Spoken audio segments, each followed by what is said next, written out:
خبریو چې دې پیر له خلکو ته پته لګېدل وه چې خلک به هجرت کوي او دې خلک هجرت ته هم نه پرېښودو. خلک هجرت ته هم نه پرېښودو.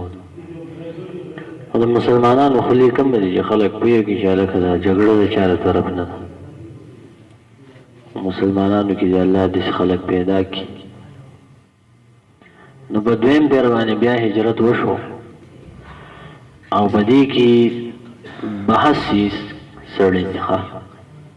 مخکې پیر له 12 کسانو، په دې دویم پیر باندې بحث کسان دي. وهذه المرة هاجر من الرجال 83 رجلا إن كان فيهم عمار.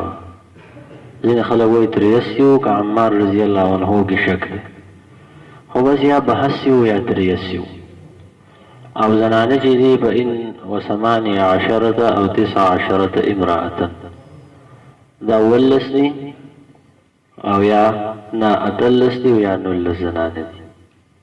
نو 82 یا 83 سړي دي او 19 یا 18 زنانه دي.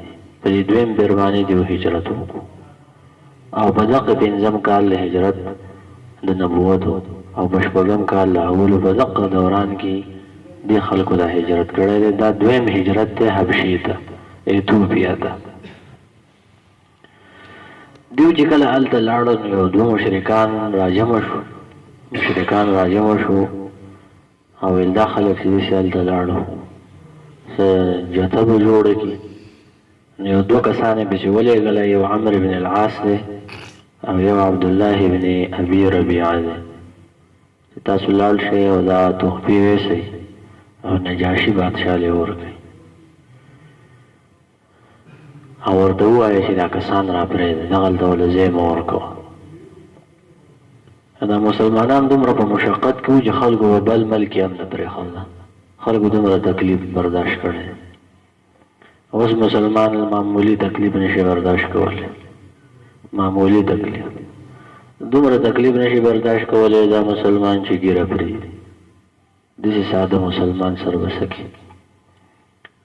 نو ګیره پرېږدئ، ګیرې پرېښودل پکار دی. دا خو سنت طریقه ده او واجب ده او ګیره اوږده کول پکار دی. نو په هغه وخت کې خلکو څومره قرباني ورکړله ته وګوره. ما ورته دا قرباني نشو کولی چې پلانې کوړی مازدین به څه وایي او پلانې کوړی مازدین به څه وایي. که زه ګیره پرېږدم نو کوړی مازدین دلې به څه وایي.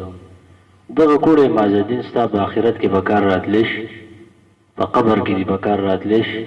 قسم دې ته ورته ووایي یو 10 روپۍ راکړه هم دله نظر کوي او ته د هغه د لاسې ګیره پرېږدې او ته ورته ووایې یاره لږه روټۍ راله وکړه، روټۍ هم دله نه کوي. په هېڅ کار دې نه راځي. ته د هغه د لاسې چې دی نو ګیره پرېږدې، لاسو ګیره خرې او ګیره وړوکي کې. دا کوړی مازدین نه دي. په صحابو و دې ته نه کاته چې دا څه واړه خلک دی، د دې د لاسه مونږ سنت پرېږدو. دا خو د دنیا خلک دی او دومره ماده پرست خلک او منافق خلک. په کار دې ګوره هم نه راځي او دین دې په کار راتلی شي، سنت دې په کار راتلی شي. د دې خلکو د لاسه سره ځان خراب دی. نو ګیره پرېښودل واجب دی او فرض دی. ګوره نو دوی پسې دا کسان ولېږله، ویل تاسو لاړ شئ او د بادشاه ته ووایئ نجاشي چې دا کسان پرېږده. نو هغوی لاړو، هلته بادشاه ته وویلې چې یاره ستا دې کلي ته څه بېوقوفان راغلي دي وطن ته او دا تیسرې دنیا خلک دی، تړ وړ دی، تړ وړ او بیک وړ دی. دا صحابه یادونه او خو زه خپل دین هم پرېښی دی او ستا په دین کې هم نه دي داخل شو. څه بله قصه یې شروع کړله او داسې څه خبرې کوي چې نه مونږ پېژنو نه ته. نو هغه کومه چمچي ممچي چې د بادشاهانو وي هغې هم د بادشاه ته وویل، ویل بادشاه صحیح وایي، څه کسان راغلي وو قمقلان دي، خدای دې په دې چمچو باندې مه پرېښوه. نو ویل دي و ټیک وایي دا 2 کسان چې راغلي. نو هغه بادشاه خو صحیح بادشاه و، ویل ورته چې زه دا کسان راولم چې دا څه وایي، د خبرې تحقیق پکار دی. او مونږ د خبرې تحقیق هله کوو چې کله خلاص صفا یو خبره چې دی نو تحقیق ته رسول پکار پلانې کافر دی پلانې مسلمان دی دا ټولې فتوی ګورې د پاکستان عیسایي فتوی دي او د بعضې علماو ته یې ویلي تاسو په خلکو دا فتوی لګوئ چې پلانې کافر دی پلانې مسلمان دی او دا خبره خلک ډېره زوتوي چې پلانې د پاکستان مخالفت کړی ولې دا پاکستان چې دی نو دا پیغمبر علیه السلام ویلو چې جوړه کړئ تاسو خو سادهګان یې یار د پاکستان جوړېده چې چا مخالفت کوو که نه نو دا ګناه و دا چا ویلي چې ګناه و او چا بیا مخالفت کړی او چا بیا دغه کړی چې جوړ شو که نه چا چې مخالفت کوو نو د هغې ځان له دلیل ورسره او که پیغمبر علیه السلام ویلو چې تاسو به 27 اګست باندې په 14 اګست او 1947 پاکستان جوړ کړئ په حدیث کې راغلی او بیا یې چا مخالفت کړی هغه به بیا څه یې لکه هغه به ګناهګار وي ځکه چې حدیث به یې که نه نه په بخاري کې دغه حدیث دی نه په بل کې نه په بل کې دا هسې بېځای خبرې چې چا مخالفت کوو ښې کول او چې چا نه کوو هم یې ښې کول د هر چا خپله مرضي ده نو هغه بادشاه سړی صحیح بادشاه و دا خلک یې راوغوښتل ویل تاسو څه وایئ تاسو نه زمونږ دین منئ او نه بل منئ او دا تاسو څه وایئ نو په دې کې جعفر رضی الله عنه چې دی نو هغه د مسلمانانو متکلم و او هغه رامخکې شو ویل کنا قوما اهل جاهلیت مونږ جاهل خلک نعبد الاسنام مونږ به د عبادت د اصنامو کوو ونأکل المیتة او مردارې به م خوړي او فواحش به م کوله او صله رحمي به م کټ کوله او ګاونډیتوب به م ختمو او زمونږ به قوي سړی را لګېدو او کمزوری به خوړو پاکستان پاکستان کې دا ادارې نه دي دا ټول قچل دی دا ادارې را لګي او بل خوري او که څه د خیر کار دی که نه نو هغه د انفرادي خلک کوي د سیاسي خلک چېرته د خیر کار نه کوي په سوشل میډیا باندې خدای پاک څه ځوانان پیدا کړلي او هغه د بعضې غریبانانو خدمت کوي او چې د دیو نه تمه ونه کوي ولې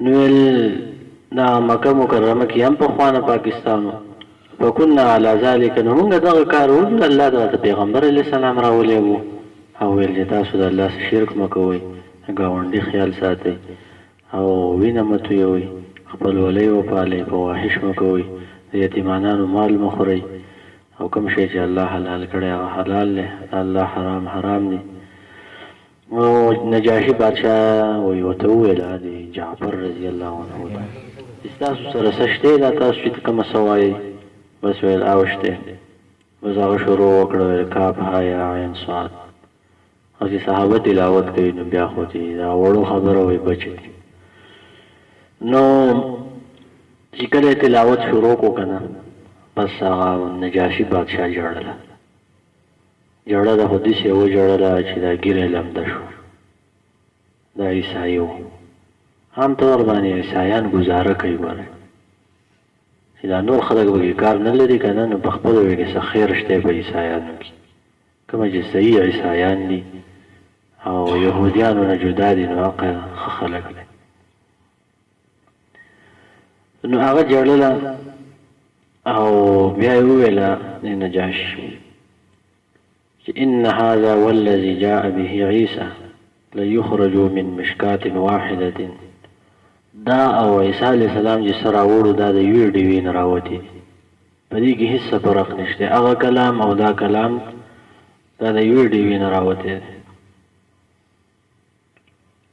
او بیا یې دغه ته وویله د عمرو بن العاص ته او عبدالله بن ربیعه ته ویل تاسو ځئ او زه تاسو ته دا کسان نه حواله کوم دا به زما په دې وطن کې ګرځي او دلته به د الله عبادت کوي وی عمرو بن العاص چې بهر ته راووتو نو عبدالله بن ربیعه ته ویلی وی سبا له به زه دې بادشاه د داسې خبره کومه چې د دیو جرړې به زه وهمه نو عبدالله بن ربیعه ورته وویل ویل مړه ته م ضرور اوس دومره خو هم زیاتې نه یې په کار کم از کم زمونږ ورونه دي او تربوران هم دي تره زامن هم دي او څه بل څوک خو نه دي بس پرېږده چې دلته یې مړه څه پکې هغه ویل نه ویل پرېږده مې نه او د بادشاه ته به زه داسې خبره کومه چې د دیو جرړې به ختموي چې سهار شو نو بس نجاشي بادشاه ته وویله ویل دیو د عیسی علیه السلام په باره کې یوه لویه خبره کوي، تر دې پورې چې هغې ویره و چې یاره دا به څه خبره کوي. نو بس هغوی ته جواب وکړو چې راشي تاسو څه وایئ. نو هغوی وویل چې هلکه رښتیا به وایو که هر څه. نو ویل موږ هغه څه وایو چې کومه نبي علیه السلام ویلي په باره د عیسی علیه السلام کې، هو عبد الله ورسوله وروحه وكلمته القاها الى مريم العذراء البتول.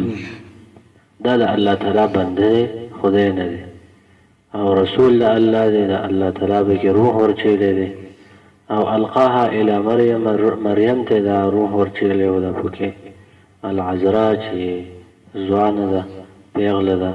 البتول معنا بتول هم پیغلې ته وایي. او دا فاطمه رضی الله تعالی عنها ته وایي پاک دامنې ته بتول ویلی کېږي. نو په اخذ النجاشي عودا من الارض، یو لرګی د ځمکې نه راواخیستو، بیا وویله چې ده چې د وړوکی شان چغ شي. ویل ده چې دا څه وویله که نه، زما دې په الله قسمي چې عیسی علیه السلام د دې نه دومره هم اخوا نه دی. بالکل ټیک بیان یې وکړو، عیسی علیه السلام د الله بنده دی او د الله رسول دی. او بیا په دې خبره کې عبدالله بن عمرو بن العاص ناکام شو. نو بس هغې ته وویله ته وځه، او مسلمانانو ته وویل تاسو ځئ او په دې ځمکه کې ګرځئ او په تاسو باندې به امن. او بیا یې دیو ته وویله دې دوه کسانو ته د مشرکینو دې ته چې تاسو کومه ډالۍ مالۍ راوړلې تحفې او ګفټونه دا واپس کړئ، او زه رشوتونه نه علم.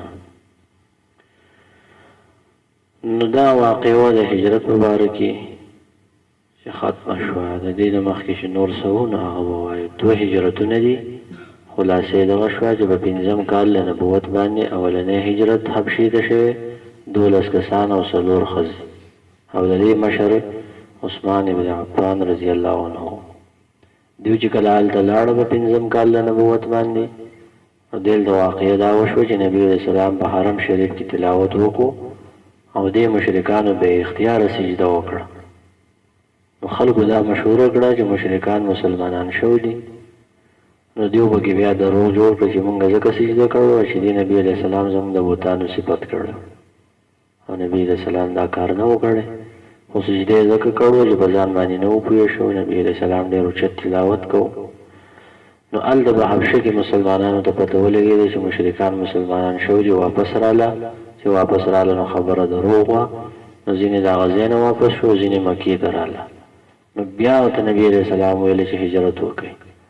دې پرله یا 82 یا 83 سړي وو، او 18 یا 19 زنانه وي، او دا لاړې هجرت یې وکړو واپس حبشې ته. او دلته پسې دیو 2 کسان ولېږله، یو عمرو بن العاص و چې دا وروسته صحابي دی، او بل عبدالله بن ربیعه و. دیو بادشاه له رشوتونه ورکړه، او په منځ کې دا واقعه راله، او بادشاه دیو داسې را واپس کړه، او هغوی ته یې وویل په دې کلو کې ګرځئ. نو هغه مسلمانان هلته وو.